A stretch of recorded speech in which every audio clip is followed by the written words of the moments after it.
Hello' student, welcome to বিদ্যাৰ আলোক পাঠশালা। আজিৰ এইটো ভিডিঅ'ত ৰাজনীতি বিজ্ঞানৰ প্ৰথমটো অধ্যায় ভাৰতীয় গণতন্ত্ৰৰ যিমানখিনি অনুশীলনীৰ কুৱেশ্যন আছে মই লৈ আহিছোঁ আৰু কেইটামান MCQ আছে। গতিকে ভিডিঅ'টো শেষলৈকে চোৱা আৰু এনচাৰসমূহ লিখি লোৱা। এতিয়া চমু উত্তৰৰ প্ৰশ্নখিনি চোৱা। 1945 চনত অনুষ্ঠিত হোৱা নিৰ্বাচনত ইংলেণ্ডত কোনটো দল জয়ী হৈছিল? তো উত্তৰটো হৈছে শ্ৰমিক দল। 1945 চনত জুলাই মাহত ইংলেণ্ডত অনুষ্ঠিত হৈছিল এই শ্ৰমিক দলটো। Second number question, cabinet mission ভাৰতলৈ কেতিয়া আহিছিল? তো উত্তৰটো হৈছে 1946 চনৰ মাৰ্চ মাহত। আৰু এই কেবিনেট মিছনটো আছিল ইংলেণ্ডৰ 3জন কেবিনেট মন্ত্ৰীৰ দ্বাৰা গঠিত এটা গোট।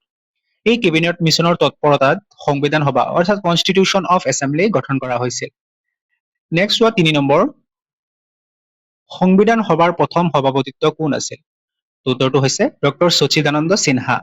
4 নম্বৰ, খচৰা সমিতিৰ অধ্যক্ষজনৰ নাম ডক্টৰ BR আম্বেদকাৰ। 5 নম্বৰ, সমাজবাদী আৰু ধৰ্মনিৰপেক্ষ শব্দ দুটা সংবিধানৰ কিমান সংশোধনীৰ মতে প্ৰস্তাৱনাত সন্নিৱিষ্ট হৈছে?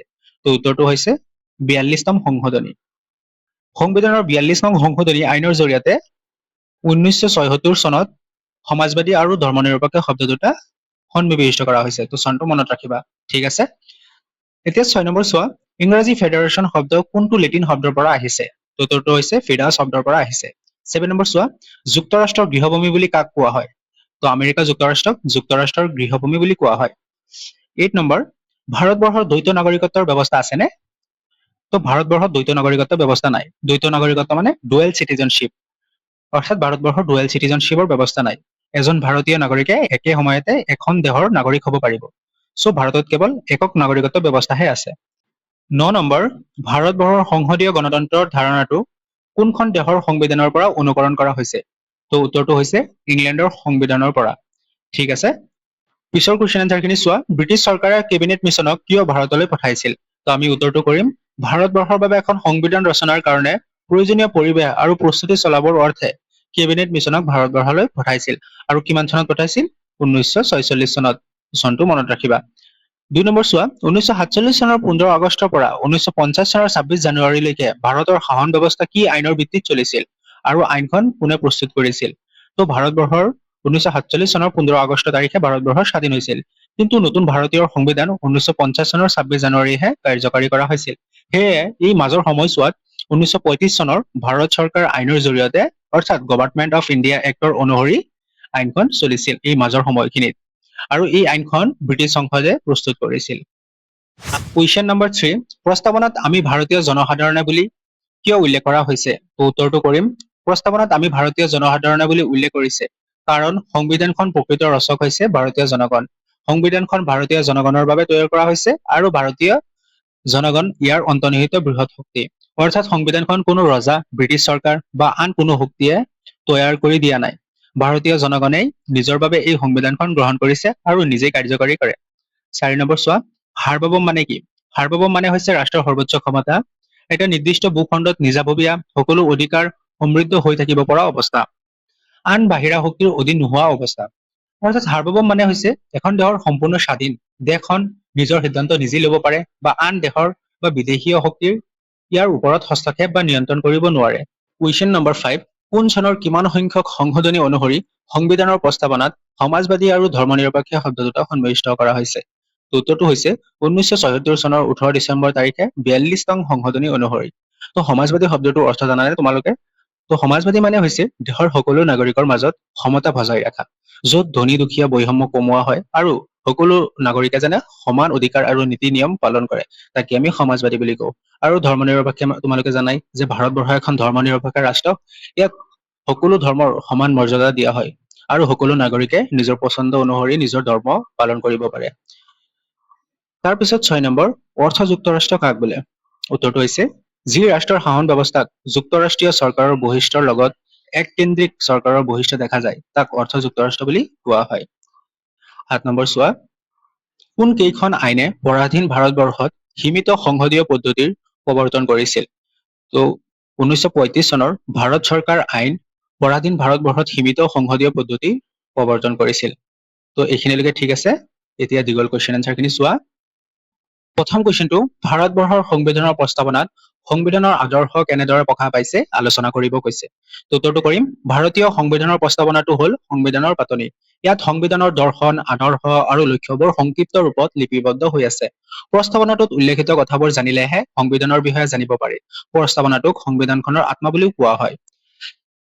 তো প্ৰস্তাৱনা হৈছে সংবিধানখনৰ পাতনি। ইয়াত সংবিধানৰ যেনেকে মূল আদৰ্শ আৰু লক্ষ্যবোৰ উল্লেখ কৰা হৈছে।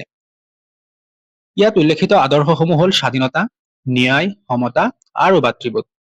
মূলত এই 4টা পইণ্ট তোমালোকে মনত ৰাখিবা।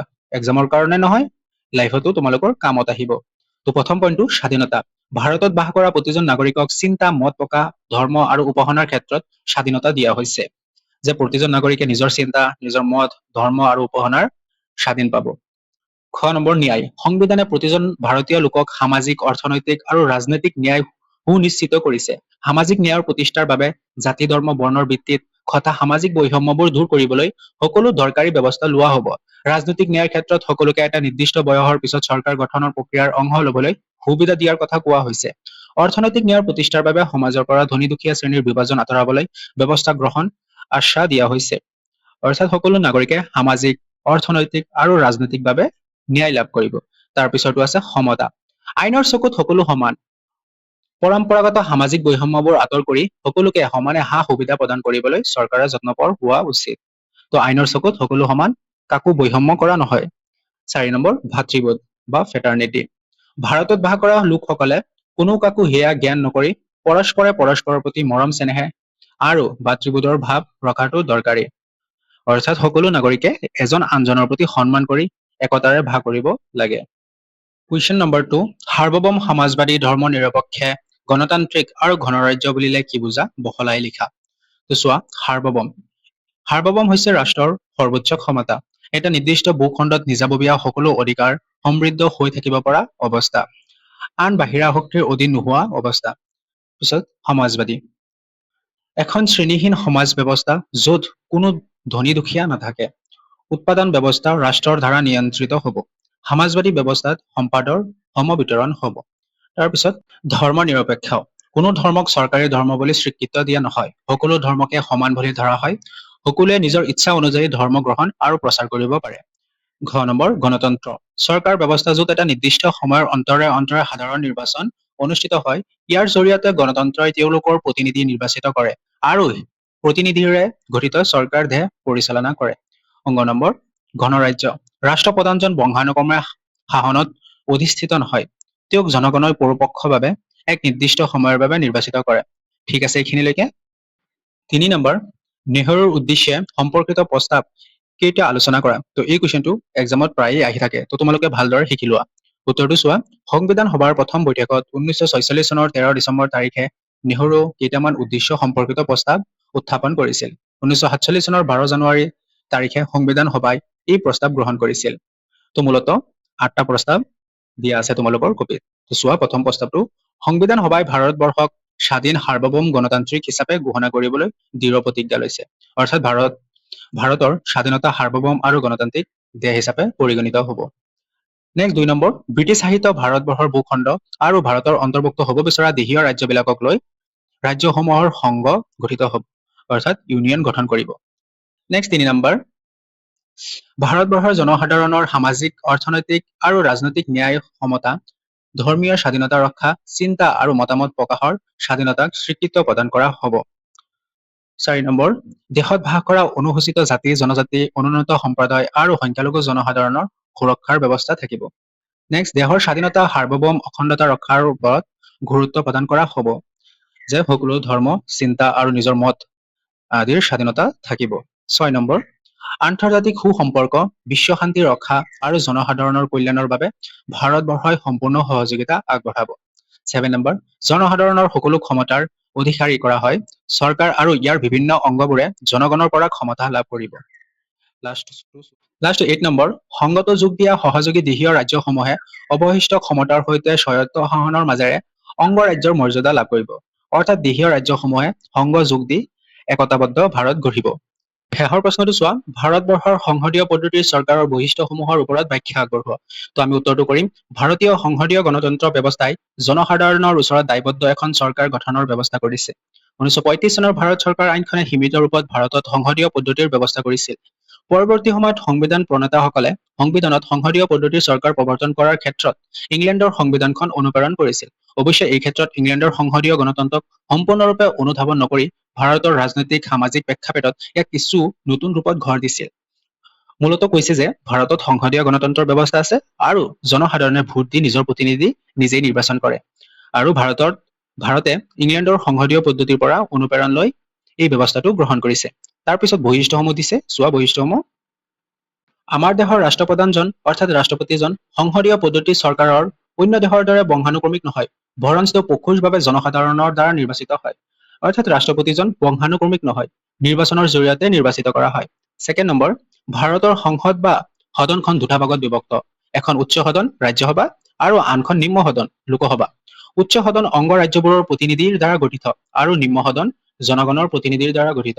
ভাৰতৰ উচ্চ সদনৰ গঠন আৰু ক্ষমতা ইংলেণ্ডৰ উচ্চ সদন হাউচ অফ লৰ্ডছতকৈ বহুত পৃথক। অৰ্থাৎ ভাৰতৰ সংসদ দুটা ভাগত বিভক্ত, উচ্চ সদন ৰাজ্যসভা, ইয়াত ৰাজ্যসমূহৰ প্ৰতিনিধি হয়, আৰু নিম্ন সদন যাক আমি লোকসভা বুলি কওঁ, জনসাধাৰণৰ দ্বাৰা পোনপটীয়াকৈ নিৰ্বাচিত কৰা হয়।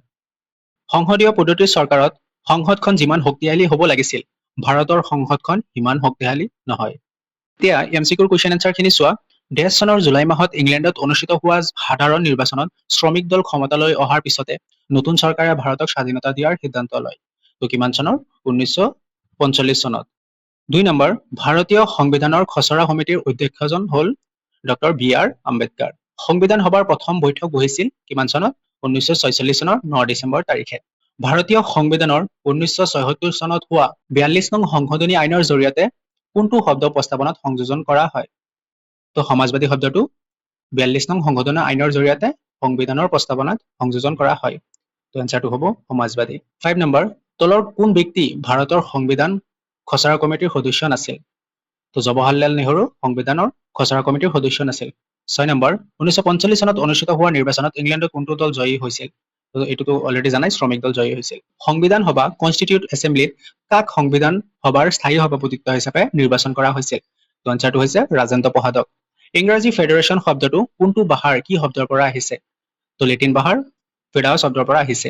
9 নম্বৰ, ভাৰতবৰ্ষৰ যুক্তৰাষ্ট্ৰীয় ব্যৱস্থা দেশৰ পৰা অনুকৰণ কৰা হয়, অৰ্থাৎ কানাডা যুক্তৰাষ্ট্ৰৰ সংবিধানৰ পৰা অনুকৰণ কৰা হয়। তো সাৰ্বভৌম মানে কি? সাৰ্বভৌম মানে ৰাষ্ট্ৰৰ সৰ্বোচ্চ ক্ষমতা। তো আজিৰ ভিডিঅ'টো ইমানখিনি আছিল। এই চেপ্টাৰটোৰ পৰা বহুতো শৰ্ট কুৱেশ্যন আহে। যদি তোমালোকে লং কুৱেশ্যন এনচাৰখিনি পঢ়া, শৰ্ট কুৱেশ্যন এনচাৰখিনি এনেই পাৰিবা। তো ভিডিঅ'টো ভাল লাগিলে আমাৰ চেনেলটোক ছাবস্ক্ৰাইব কৰি ল'বা আৰু এটা লাইক শ্বেয়াৰ কৰি দিবা।